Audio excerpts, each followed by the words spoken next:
Se liga na notícia. Datafolha. 54% dos brasileiros rejeitam anistia para Bolsonaro. Pesquisa Datafolha divulgada no sábado, 13 de setembro, mostra que 54% dos brasileiros rejeitam a proposta de anistia ao ex-presidente Jair Bolsonaro, condenado a 27 anos e 3 meses de prisão pelo STF por tentativa de golpe de Estado e outros 4 crimes. Já 39% apoiam a medida, 2% se disseram indiferentes e 4% não souberam responder. O Datafolha fez as seguintes perguntas ao entrevistado. Aliados do ex-presidente Jair Bolsonaro trabalham para que deputados e senadores o beneficiem com uma anistia, ou seja, aprovem uma medida para Bolsonaro não ser preso, caso seja condenado por tentativa de golpe de Estado. Você é a favor ou contra que o Congresso livre Bolsonaro de punição por tentativa de golpe de Estado? Eis os percentuais. Contra, 54%. A favor, 39%. Indiferentes, 2%. Não souberam responder, 4%. O Datafolha também perguntou sobre uma anistia para os responsáveis pela invasão e depredação dos prédios públicos em Brasília no 8 de janeiro. Eis os percentuais. Contra, 61%. A favor, 33%. Não souberam responder, 6%. Lula fala em negociar, mas diz que Trump é desonesto e busca impunidade. O jornal norte-americano New York Times publicou nesse domingo, 14 de setembro, um artigo do presidente Lula. No texto, o petista diz querer negociar com Donald Trump, mas sugere que o presidente dos Estados Unidos é desonesto e o acusa de usar tarifas e sanções só em busca da impunidade do ex-chefe do executivo brasileiro Jair Bolsonaro, agora condenado pelo STF por tentativa de golpe. Lula começa com um tom conciliador ao propor um canal mais elevado de conversa com os Estados Unidos, mas na sequência tripudia sobre o que faz a Casa Branca ao dizer que a posição do Brasil está finalmente justificada pelo fato de o país sempre ter sido contra o chamado consenso de Washington. Nicolas pressiona empresas a demitir quem celebrou a morte de Kirk. O deputado federal Nicolas Ferreira anunciou na sexta-feira, 12 de setembro, o início de uma campanha no Brasil para pressionar empresas a demitirem funcionários que tenham comemorado nas redes sociais o assassinato do ativista de direita norte-americano Charlie Kirk. O movimento começou. Demita os verdadeiros extremistas de sua empresa. Denuncie, escreveu o congressista em seu perfil no X, antigo Twitter. Ele tem 5,2 milhões de seguidores na rede social e 18,4 milhões no Instagram. Nicolas compartilhou perfis que publicaram nas redes sociais mensagem comemorando ou ironizando a morte de Kirk. O deputado marcou as contas das empresas onde os internautas trabalham para pressionar pela demissão. Secretária-geral do TSE celebra a condenação de Bolsonaro. A secretária-geral do Tribunal Superior Eleitoral e desembargadora do TJ do Rio de Janeiro, Andréa Pachá, celebrou em seu perfil no Instagram a condenação do ex-presidente Bolsonaro pelo STF. A atual presidente do TSE, Carmen Lúcia, foi o voto que consolidou para a maioria para condenar a 27 anos e 3 meses Bolsonaro por tentativa de golpe de Estado. Não há garantia maior para quem precisa da justiça do que contar com um magistrado com independência funcional, coragem e segurança para não se submeter a pressões ou ameaças.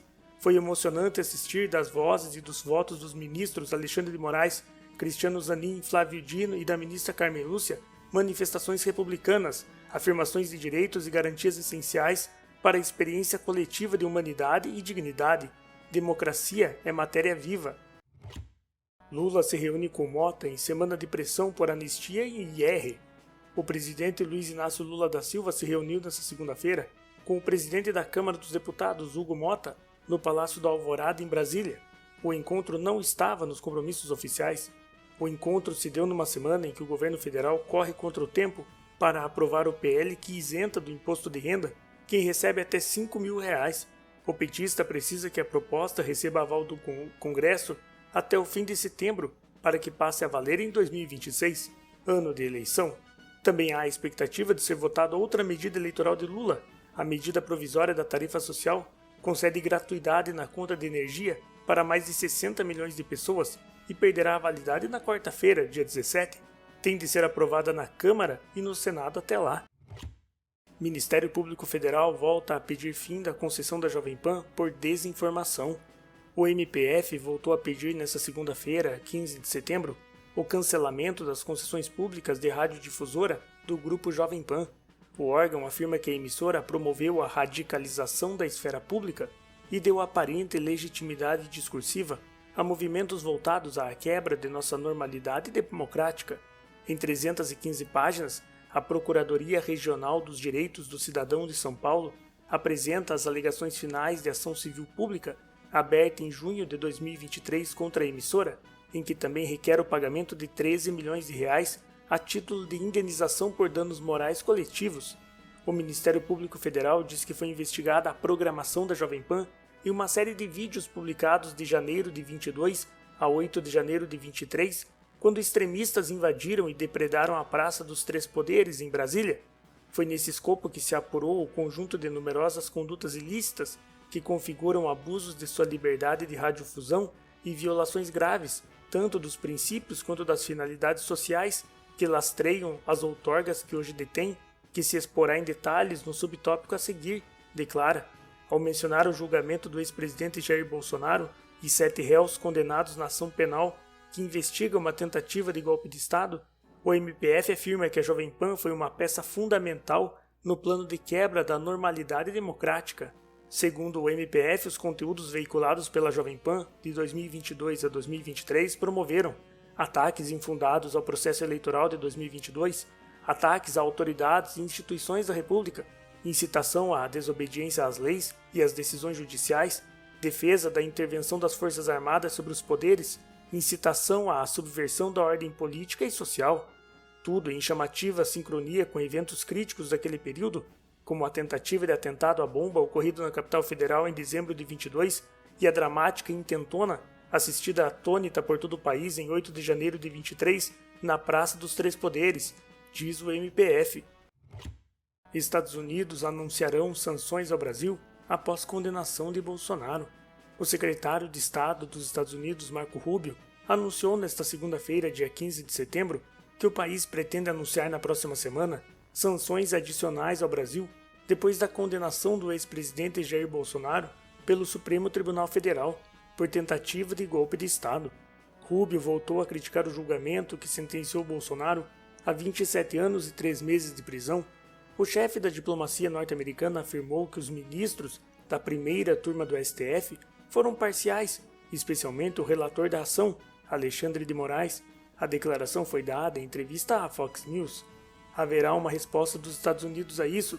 Teremos alguns anúncios provavelmente na próxima semana sobre as medidas adicionais que pretendemos tomar, mas o julgamento é apenas mais um capítulo de uma crescente campanha de opressão judicial que tem tentado atingir empresas americanas e até mesmo pessoas que operam fora dos Estados Unidos, declarou Marco Rubio. Na quinta-feira, 11 de setembro, quando a condenação e a pena de Bolsonaro foram anunciadas, o secretário de Estado já havia dito que os Estados Unidos responderiam à decisão. Na ocasião, chamou Moraes de violador dos direitos humanos e classificou o julgamento do ex-presidente como injusto. Lula tem vantagem sobre Bolsonaro, Michele e Tarcísio no Rio Grande do Norte. Levantamento da Paraná Pesquisas, divulgado nesta segunda-feira, indica que o presidente Lula tem 42% das intenções de voto entre os eleitores do Rio Grande do Norte. O ex-chefe do executivo Jair Bolsonaro, que está inelegível, aparece em segundo lugar com 32%. Lula leva vantagem sobre outros candidatos testados no lugar de Bolsonaro, Michele Bolsonaro, Tarcísio de Freitas e Flávio Bolsonaro. A Paraná Pesquisas entrevistou 1.505 eleitores do Rio Grande do Norte de 6 a 10 de setembro de 2025. A margem de erro é 2,6 pontos percentuais e o intervalo de confiança é de 95%. Com mal-estar, Bolsonaro sai da prisão domiciliar para ir ao hospital.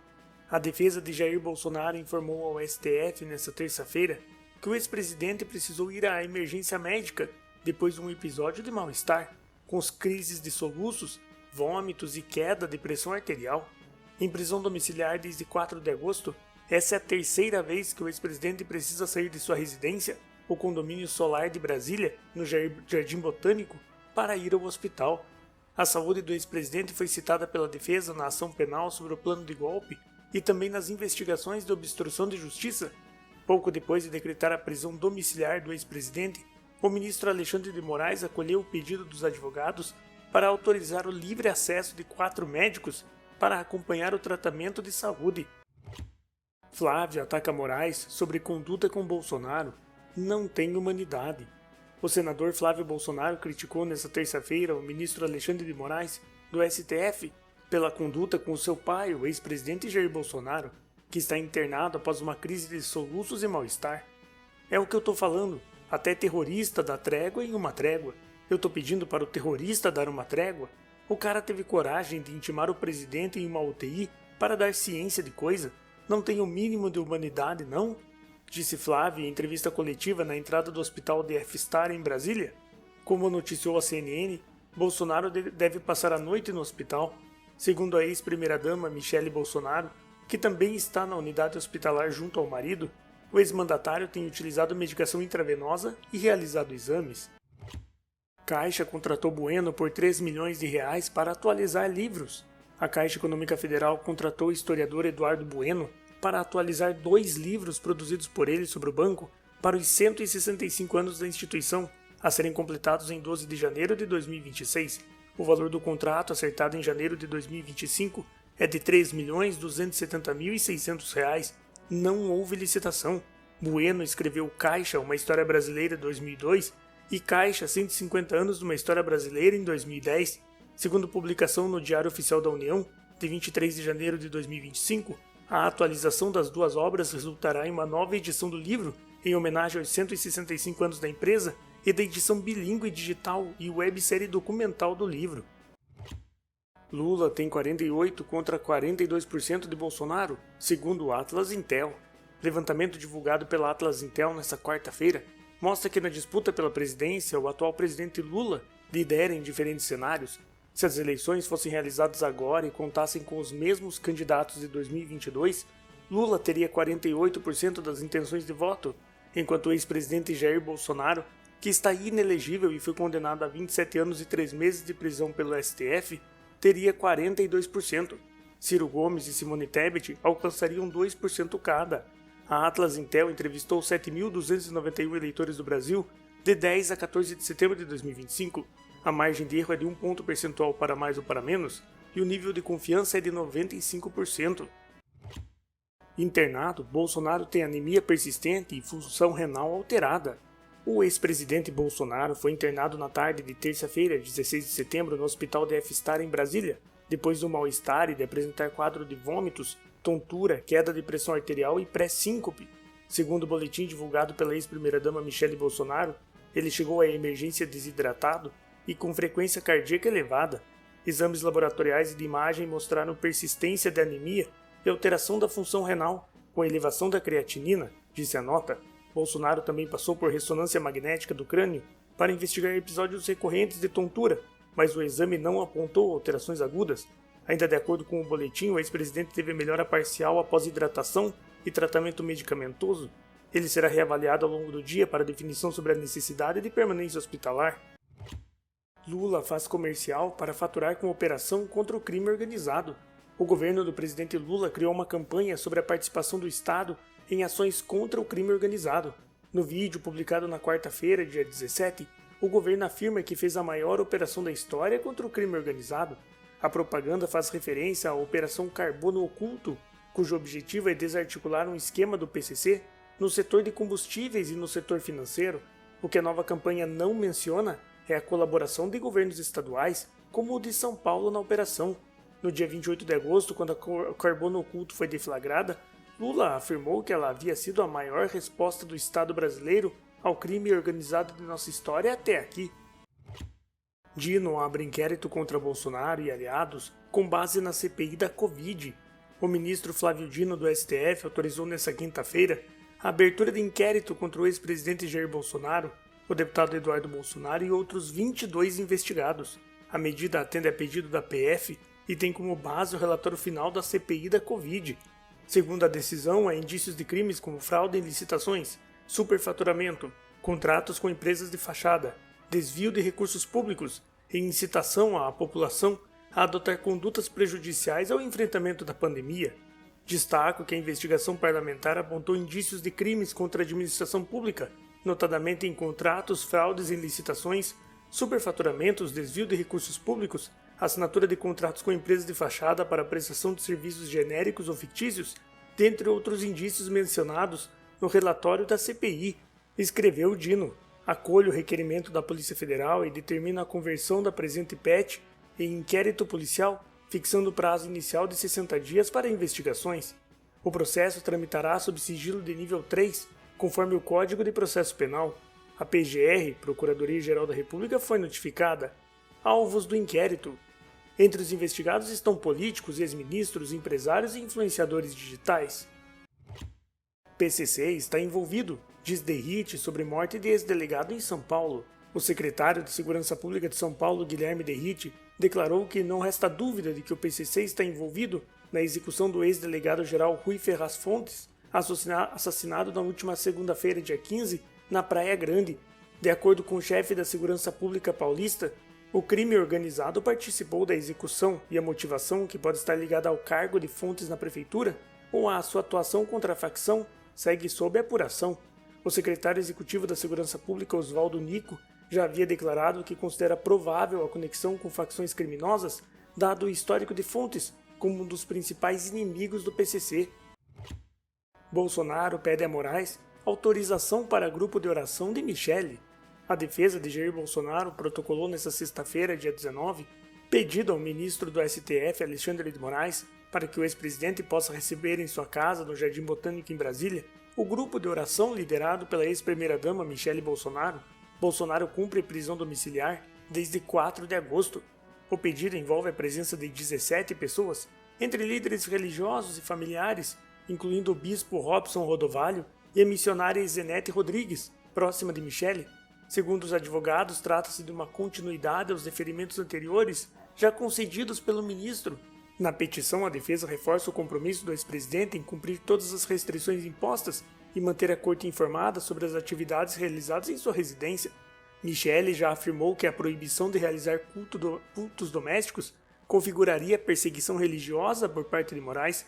Em discurso durante o ato Reaja Brasil, organizado pelo pastor Silas Malafaia na Avenida Paulista em 7 de setembro, ela disse que não poderia exercer sua prática religiosa em casa e precisava se deslocar para realizar orações. Pena para a abolição do Estado de Direito será mantida, diz Paulinho. O relator do projeto, que agora vem sendo chamado de PL da dosimetria, deputado Paulinho da Força, afirmou nesta sexta-feira, 19 de setembro, que as sentenças para o crime de abolição do Estado Democrático de Direito serão mantidas. De todos os crimes que terão reavaliadas as penas, o único que eu creio que não poderemos mexer é o da abolição violenta do Estado de Direito. Nesse ficará como está, disse Paulinho ao Poder 360. O deputado afirmou também que pretende até terça-feira, dia 23 à noite, ter uma tabela com as penas e dizer como é hoje e como pode ficar. Quero ver se votamos isso na quarta-feira, dia 24, para nos livrarmos desse problema de uma vez. Paulinho já conversou com o deputado Aécio Neves e com o ex-presidente Michel Temer. Os três divulgaram um vídeo na quinta-feira sobre o encontro realizado na casa de Temer. O congressista do Solidariedade também falou com o senador Ciro Nogueira. O presidente nacional do PP mantém a retórica a favor da anistia ampla e geral. Na prática, entretanto, aceita ouvir e negociar o projeto, que será apresentado na semana que vem. De acordo com o Código Penal, a pena para o crime de abolição do Estado Democrático de Direito é de 4 a 8 anos de reclusão. Ou seja, ainda que as sentenças sejam reduzidas, a condenação por esse crime em particular segue inalterada. Gleisi e Alckmin usaram aviões de empresa envolvida no caso PCC. O vice-presidente e ministro do Desenvolvimento, Indústria, Comércio e Serviços, Geraldo Alckmin, e a ministra das Relações Institucionais, Gleisi Hoffmann, já usaram os serviços da empresa Táxi Aéreo Piracicaba, a TAP. A empresa é apontada à investigação da Polícia Federal na Operação Carbono Oculto por transportar foragidos ligados ao PCC. Os serviços foram contratados pelo PSB e PT. Veja os registros. Não há nenhum indício de ilegalidade no fretamento dos aviões de Táxi Aéreo Piracicaba por parte do PT para a Gleisi e por parte do PSB para Alckmin. O piloto Mauro Capucci Matozinho afirmou à Polícia Federal que os aviões da Táxi Aéreo Piracicaba foram usados para transportar foragidos apontados como chefes de esquema de lavagem de dinheiro ligado ao PCC, como Mohamed Hossein Murad, o primo, E o Roberto Augusto Leme da Silva, o Beto Louco, Matosinho, disse também que seu chefe mencionou que o presidente nacional do União Brasil, Antônio de Rueda, seria um dos verdadeiros donos de alguns dos aviões que estão registrados em nome de terceiros ou fundos de investimento. Não há provas materiais apresentadas pelo piloto quando alega em seu depoimento que os aviões operados pela TAP teriam o presidente do União Brasil como verdadeiro dono. E aí, o que você achou dessa notícia? Comenta que eu quero saber. E não se esqueça também de se inscrever no canal.